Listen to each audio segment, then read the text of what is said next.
Sexta-feira é dia de fazermos o balanço da semana nos mercados financeiros. Para isso, contamos em estúdio com a presença de Juan Dieste, da Orei Financial, e Duarte Leite Castro, da IG Markets, obviamente também Alexandra Ferreira.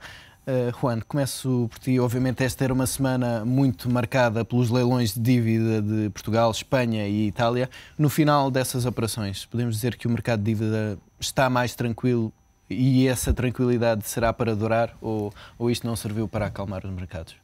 A imprensa recebeu muito bem a emissão de dívida. Agora, do meu ponto de vista, não acho que tenha sido assim uma emissão assim tão boa. Efetivamente, conseguimos colocar a totalidade da dívida, 1.289 milhões, se não estou em erro, abaixo da taxa que estava a ser praticada no mercado secundário. Agora, pronto, tivemos uma procura superior à oferta, 80% da colocação veio de fora de Portugal. Isso também é interessante porque acaba por dar um bocadinho uma noção da credibilidade que esta dívida portuguesa está a ter fora, e que se tivesse sido uma colocação feita 80% em Portugal e 20% fora, dava um sinal um bocadinho menos tranquilizador. Ainda assim, foi uma emissão muito, muito pequenina, 1.200 milhões, nós temos necessidades de financiamento de 46 mil milhões. E penso que o teste derradeiro vai ser uma emissão que vai haver, penso que em março ou em abril, de 9 mil milhões, e aí é que veremos realmente até que ponto é que esta emissão procura foi e boa ou capacidade não. para absorver isso, não é? Duarte, a PIMCO veio dizer, depois do otimismo de várias casas de investimento relativamente à taxa que o Juan estava a falar e também à procura, que as notícias não eram assim tão boas. Para já, porque estávamos a falar de 6,7%, e depois porque estes leilões não eram bem reais, porque os bancos que compravam iam vender e usar isso como colateral no BCE. Também essa é a tua leitura? Só queria acrescentar aqui uma outra coisa. Obviamente que isto é acho que a palavra que melhor define o leilão é a questão do alívio, não é? Momentâneo no curto prazo. Portanto, resolvemos aqui um problema, ganhamos uma pequena batalha, chamemos-lhe assim, mas continuamos na guerra, não é? Depois, em cima disto, obviamente que é uma taxa de juro alta, é uma taxa de juro muito alta em termos de serviços de dívida. Venho a repetir isto ao longo do tempo. Consome muito do crescimento, não é? Portanto, e continua em níveis praticamente insustentáveis. Portanto, o cenário que estava a ser traçado antes, acho que continua perfeitamente em cima da mesa. Portanto, uma intervenção do FMI não está de todo descartada. É desejável a estas taxas? O quê? É desejável a estas taxas?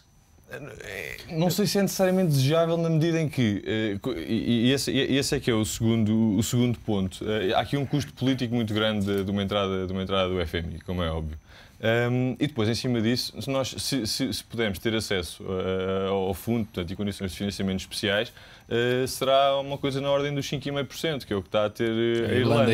Não é assim tão benéfico, não é assim tão especial. Agora, obviamente que se as taxas passarem para 8%, não é? Então aí já fará mais sentido. Cuidado com as percentagens que o mercado tende a testá-las. Exatamente.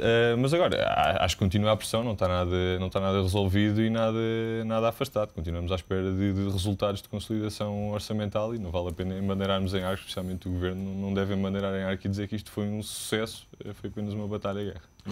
Juan, querias acrescentar algo? Queria só acrescentar aqui uma coisa, que nós vimos intervenção efetivamente, tanto na Grécia como na Irlanda, do FMI e do Fundo Europeu, mas as taxas e a emissão de dívida continuam-se a fazer a taxas muito, muito elevadas. Portanto, uma entrada do FMI nunca é benéfica a curto prazo. A médio prazo, efetivamente, será porque vamos conseguir ter uma consolidação orçamental muito mais acelerada do que aquilo que teríamos sem intervenção, porque as exigências feitas pelo FMI serão muito superiores àquelas que o Governo estará a fazer. Portanto, nesse sentido, temos que mitigar um bocadinho. Não será positivo a curto prazo, efetivamente, mas a médio prazo teremos uma consolidação orçamental mais acelerada. Vimos também que saíram ontem os dados do IGCP relativamente à dívida direta do Estado, e nesses dados foi revelado que Portugal foi colocando dívida também diretamente. Nomeadamente fala-se muito na China, que terá comprado cerca de 1.000 milhões de dólares. Perante estas taxas, Duarte, achas que Portugal vai tentar procurar cada vez mais esse tipo de operação?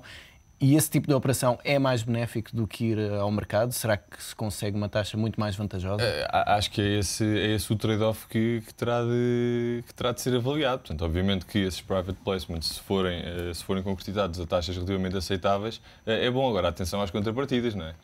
Nem sempre são só financeiras. Exatamente, não há almoços grátis, portanto, atenção às contrapartidas e não sei em que condições, portanto, nem posso comentar algo que desconheço. Voltando aqui ao tema da consequência que Desculpa, estás muito interventivo hoje. Só uma questão. A colocação de dívida privada acaba também por ser benéfica, porque o facto de nós estarmos a conseguir colocar tanto dívida a nível privado como a nível público também acrescenta e melhora um bocadinho a credibilidade. Se nós não tivéssemos conseguido colocar esta dívida junto da China, se calhar a emissão depois pública que não teria sido tão bem recebida. Até porque acabámos por pagar um pouco mais à China do que aquilo que pagámos efetivamente Para na emissão além mais curta. de politicamente e estrategicamente tudo o que poderá implicar. Voltando aqui ao tema da consolidação, antes de avançarmos para os outros temas da semana, houve aqui uma margem orçamental que foi anunciada um dia antes ou 2 dias antes desta colocação de emissão. O facto de ficarmos abaixo de um déficit de 7,3% este ano coloca Portugal, em termos de finanças públicas, melhor do que os outros países. Pelo menos foi esse o argumento utilizado pelo Governo quando nos comparamos com outros, não estamos assim tão mal. Estamos ou não estamos? Eu acho que não é nenhuma vitória espetacular. De um momento para o outro não podemos esquecer a questão, por exemplo, do fundo, da contribuição do Fundo de Pensões da Portugal Telecom para o nosso déficit, não é? E agora não é porque conseguimos aqui uma melhoria em termos de receita fiscal, essencialmente parece-me também que houve alguma melhoria a nível de despesa. Abrandamento, pelo menos. Algum abrandamento. A nível de 800 milhões, não quer dizer agora que, em termos de consolidação fiscal somos um case study, ou somos um exemplo a seguir, porque não somos. Foi uma vitória momentânea, mas pronto, como sempre tem sido bastante celebrada pelo Também governo. não é um sucesso. E pronto, continuamos nisto, mas não podemos esquecer que este déficit vai ser atingido com base em receitas extraordinárias, e isso acho que é a questão mais importante. E mais números para o mercado provavelmente só chegarão no final do primeiro trimestre. Antes disso, Juan, acreditas que a União Europeia já terá avançado com mais alguma solução para tentar resolver este problema? Nos últimos dias temos tido cada vez mais vozes a apelar e a concordar com o reforço do Fundo de Estabilização. Parece que essa vai ser a próxima medida que a União Europeia vai tomar para tentar resolver este problema. Acredito que a União Europeia vai tomar todos os passos necessários para se proteger, e se tiver que ser o Banco Central a fazê-lo e através do reforço do fundo, será seguramente esse o caminho a ser seguido. Agora, não nos podemos esquecer também que temos sempre uma vozinha atrás que está contra esse tipo de aumentos. Mas os aumentos, neste caso tem-se falado em duplicar, isso resolve o problema também a médio prazo, ou é apenas mais um alívio de curto prazo, como foi este pacote inicial, que toda a gente achava que era um valor astronómico, que eram 750 mil milhões, e rapidamente começaram a fazer contas e viram que só dava para 3 ou 4 países. O mesmo vai acontecer agora se duplicarmos este valor? Penso que não, penso que trata-se mais uma vez de um penso rápido. Ou seja, não resolve estruturalmente. Estruturalmente não resolve. Estamos aqui a criar uma almofada, efetivamente, mas que, caso venha a ser necessária, depois, para trás, temos que ver se foram tomadas as medidas necessárias em termos estruturais para não se voltar a ter necessidade de utilizar este fundo. A única questão aqui, só para acrescentar, é, efetivamente, se o fundo for substancialmente superior, já pode acomodar, por exemplo, uma intervenção de uma Espanha ou de uma Itália, mesmo que não venha a suceder.